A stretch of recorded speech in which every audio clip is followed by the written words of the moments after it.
ก็សូមជម្រាបសួរប្រិយមិត្តទាំងអស់គ្នាដែលកំពុងតែតាមដានការ live ផ្ទាល់អំពីpage Writer ទាំងអស់គ្នាហើយល្ងាចហ្នឹងដែរយើងមកជួបគ្នាជាមួយនឹងភ្ញៀវកិត្តិយសយើងម្នាក់ប្រុសពីរដែលគាត់នឹងមកលើកយកព្រឹត្តិការណ៍រូបផ្សេងៗដែលគាត់បានជួបហ្នឹងដើម្បីទៅចែកចាយដល់អ្នកទាំងអស់គ្នាអញ្ចឹងចាសូមជួបគាត់ទាំងអស់គ្នាហ្មងទៅបាទសូមគោរពជម្រាបសួរខ្ញុំបាទប្រុសពីរជា director នៃកម្មវិធីនេះប៉ុន្តែខ្ញុំចង់មានរឿងចែករំលែករឿងហ្នឹងជួបខ្លួនឯងផ្ទាល់ហ្មងអញ្ចឹងចង់ចែករំលែកដែរអញ្ចឹងណាបាទហ្នឹងហើយអញ្ចឹងអាចចាប់ផ្ដើមបានឬក៏ហ្នឹងហើយអាចចាប់ផ្ដើមហ្មងទេអូខេបាទរឿងហ្នឹងគឺផ្ទះខ្ញុំហ្នឹងផ្ទះឈើតែចាស់បាទតែចាស់នៅទីមេបយើងហ្នឹងផ្ទះចាស់គឺឈើដែលមានវាថាមានអាមនុស្សផ្ទះហ្នឹងគឺដំបូងគឺអត់មានអីទេវារស់នៅធម្មតា10ឆ្នាំជាងប៉ុន្តែដល់ពេលថ្ងៃមួយហ្នឹងម៉ាក់ខ្ញុំរើផ្ទះខ្ញុំមាន2តែផ្ទះឈើទាំងពីរផ្ទះឈើមួយទៀតហ្នឹងគឺនៅខាងក្រោយនឹងមួយទៀតតែឆ្ងាយដែរអញ្ចឹងយើងរើផ្ទះមួយមកធ្វើផ្ទះមួយទៀតយកមកនេះថាយើងតបន្ថែមយកតែយើងឈើចាស់ពីផ្ទះចាស់ហ្នឹងយកមកធ្វើបន្ថែមទៀតហ្នឹងដំបូងយើងអត់ជឿដែរ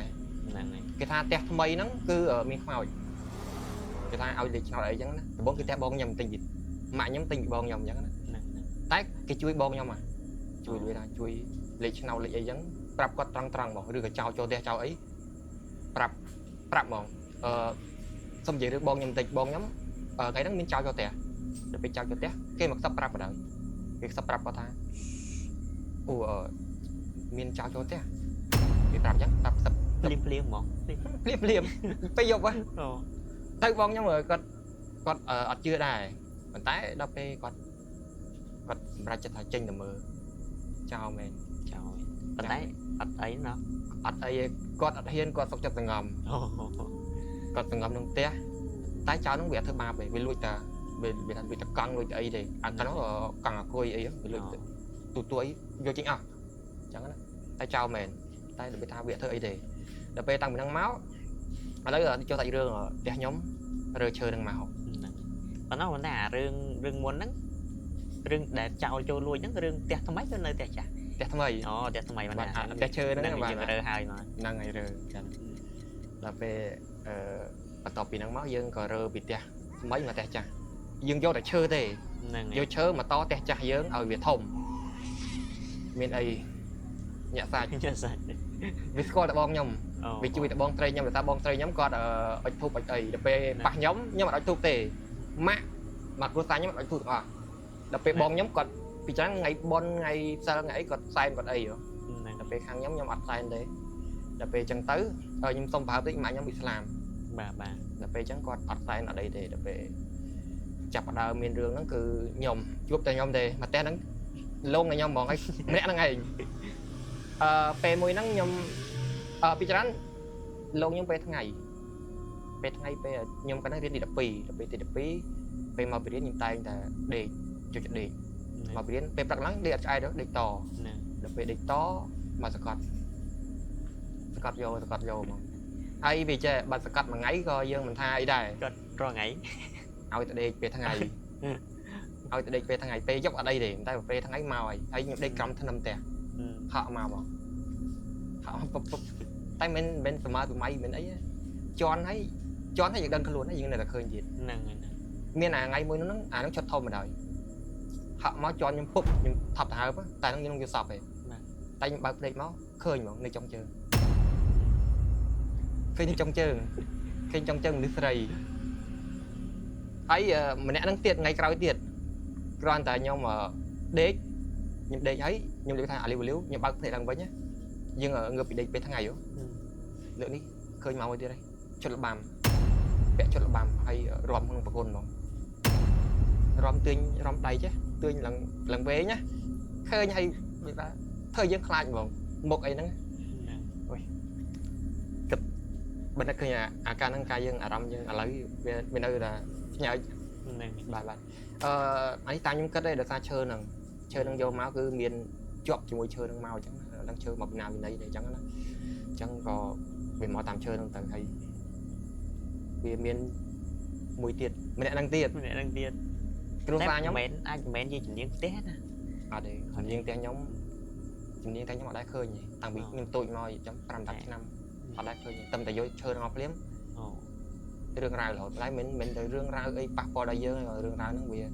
វាចេះតែមកធ្វើបាបខ្ញុំវាមកជន់វាមកអីចឹងជើ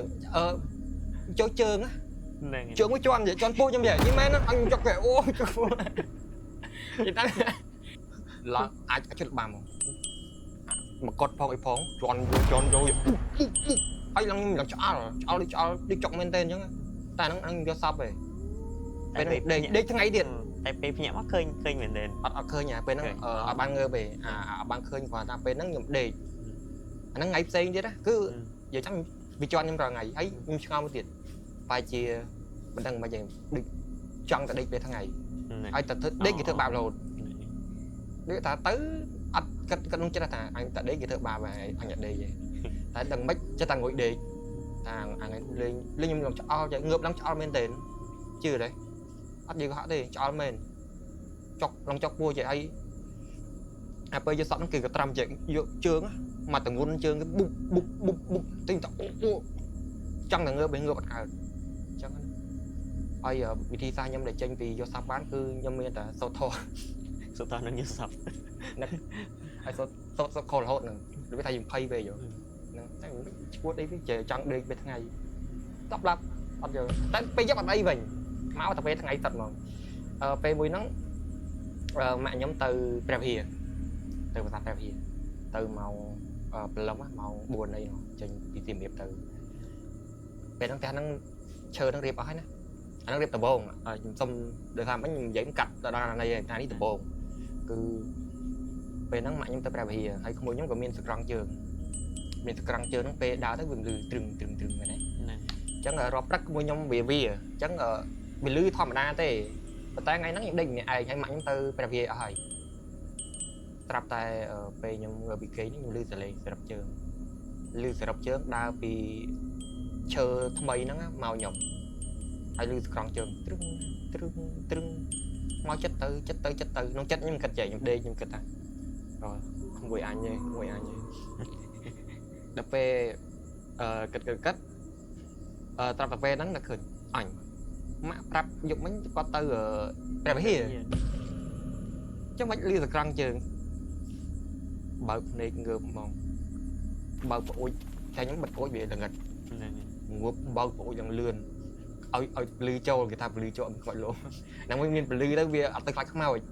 ហើយពេលដេកពេលថ្ងៃហ្នឹងពេលច្រើនមកអាយខ្នងតែចោគាត់វែងហ្នឹងឆ្កោតឡើងជឺសាច់មែនទេណាទៅរៀនជឺសាច់ឆ្កោតអស់ខ្វោអស់ខ្នងយើ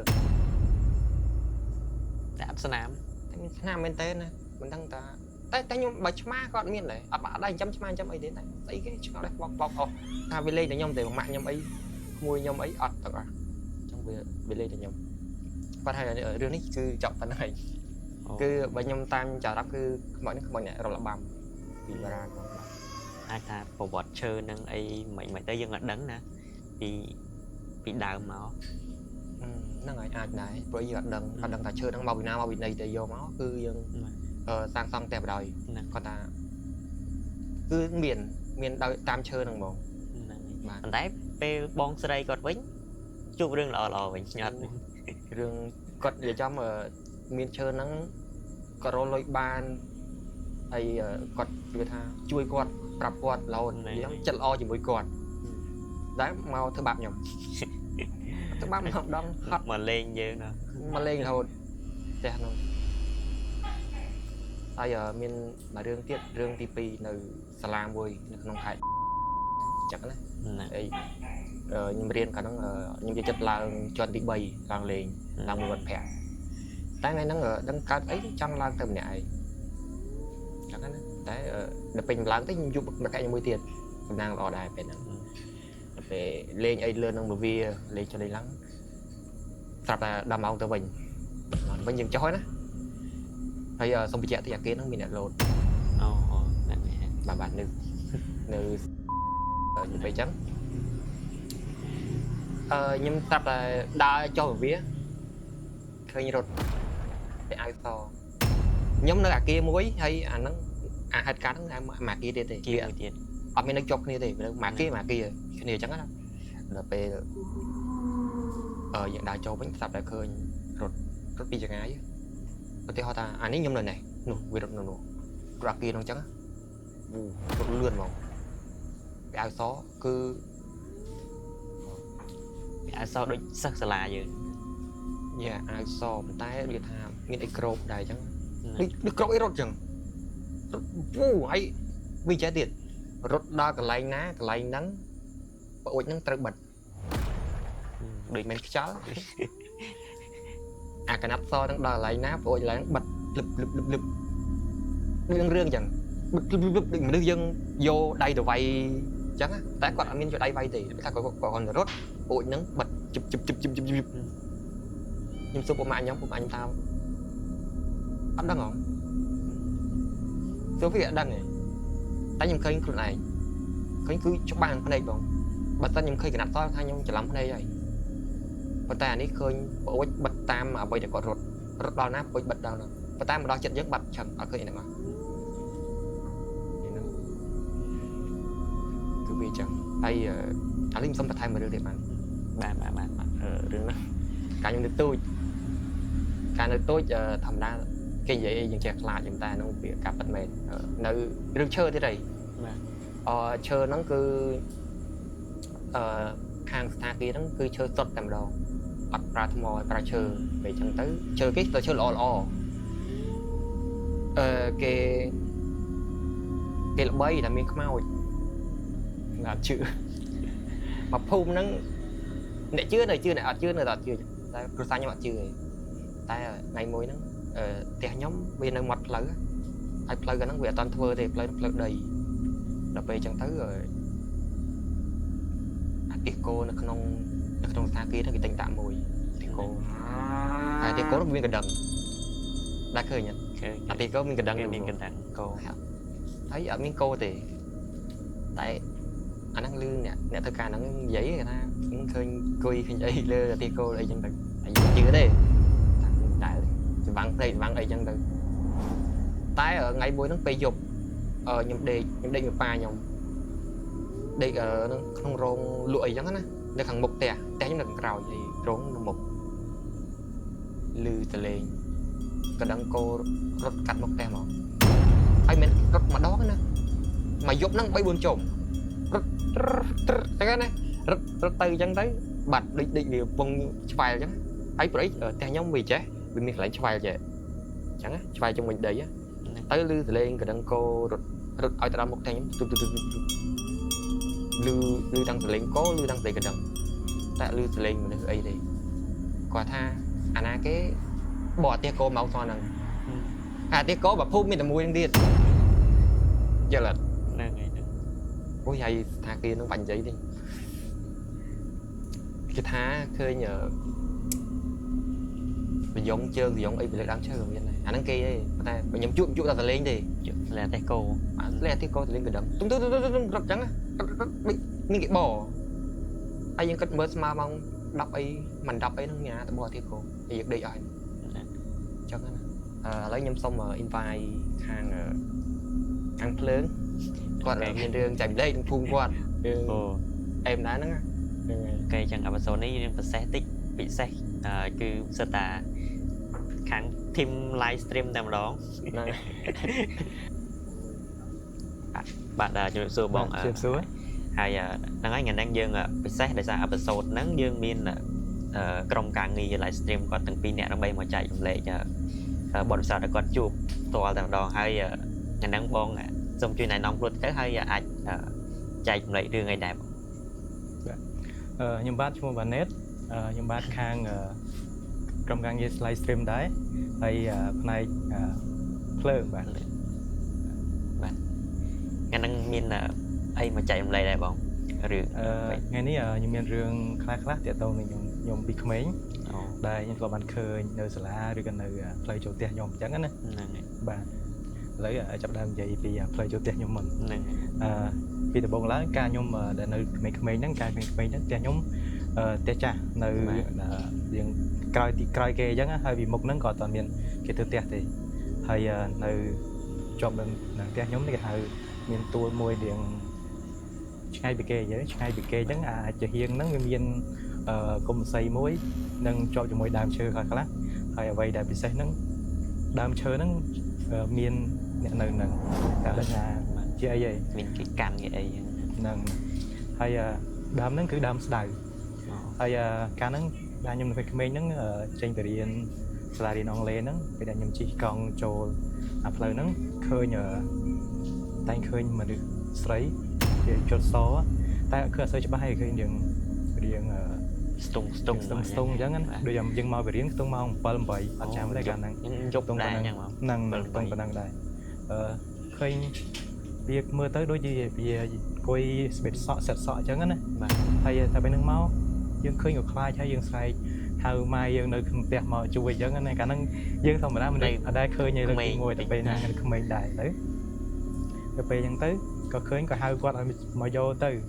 ហើយដល់ពេលហ្នឹងខ្លាចលើក្រោយឡើងខ្លាចចេញចូលអត់ហ៊ានមើលអត់ហ៊ានអីទាំងអស់ដល់កន្លែងហ្នឹងដឹងអត់សុតយកមកកង់សុតយកដួលអត់ខ្វល់អីអញ្ចឹងហើយដល់កន្លែងហ្នឹងគឺសុតយកមកដល់ពេលហ្នឹងទៅស្រាប់តែមួយរយៈក្រោយមកក៏មានអ្នកនៅហ្នឹងគេថាគេធ្លាប់ឃើញដែរនៅតែងតែនៅអង្គុយនៅហ្នឹងអញ្ចឹងណាហើយអាហ្នឹងដើមស្ដៅហើយដើមស័យហ្នឹងគឺវានៅវាធំដែរទៅវានៅជាមួយគ្នាអញ្ចឹងស្ដុកដែរអញ្ចឹងគេតែងឃើញគ្រប់គ្នានៅហ្នឹងឲ្យតែអ្នកដែលជិះកាត់ឬក៏នៅក្បែរហ្នឹងអញ្ចឹងណាហើយពូអីក៏ធ្លាប់ឃើញទៅតាមហ្នឹងដែរ តែដល់ឥឡូវស្ដាំស្ដាំនៅដល់ឥឡូវ ដល់ហ្នឹងវាមកចូល20ឆ្នាំជាងឥឡូវវាលែងមានហើយបាត់អស់ហើយឥឡូវដូចជាតែឃើញហ្នឹងគេ បាទរឿង ចូលមករឿងទៀតដែរមិន ចូលមករឿងទៀតទាក់ទងទៅនឹងនៅសាលារៀនពេលដែលខ្ញុំរៀននៅក្មេងៗថ្នាក់គាមានមកគាមកល្វែងអញ្ចឹងមកជន់ឯក្រោយសាលាហ្នឹងជាកន្លែងមួយដែលគេតែងពីដើមមកគេតែងកាលសម័យពីមុនហ្នឹងសម័យពឹកហៅសម័យពលហ្នឹងគេតែងយកមនុស្សអីទៅវ័យហ្នឹងទៅកំហ្នឹងបាទនៅនឹងក្រោយសាលាហ្នឹងគេមានដើមដួលនៅក្រោមដើមដួលតែម្ដងគេតែឃើញពេលដែលភ្លៀងហើយចាប់ដើមភ្លៀងហើយអញ្ចឹងចាប់ដើមឃើញហើយដូចថាកាលហ្នឹងរៀនហាក់ទី2ទី3អាគារហ្នឹងវានៅបន្ទប់ហ្នឹងវានៅក្រោយដើមដួលចំនឹងម្ដងអញ្ចឹងយើងតែតែពេលខ្លះយើងក៏លេចមើលមកភាំងទៅឃើញអញ្ចឹងណាសិស្សសាលាដែរនៅនឹងធ្លាប់រៀននៅហ្នឹងគឺធ្លាប់ឃើញទាំងអស់គ្នា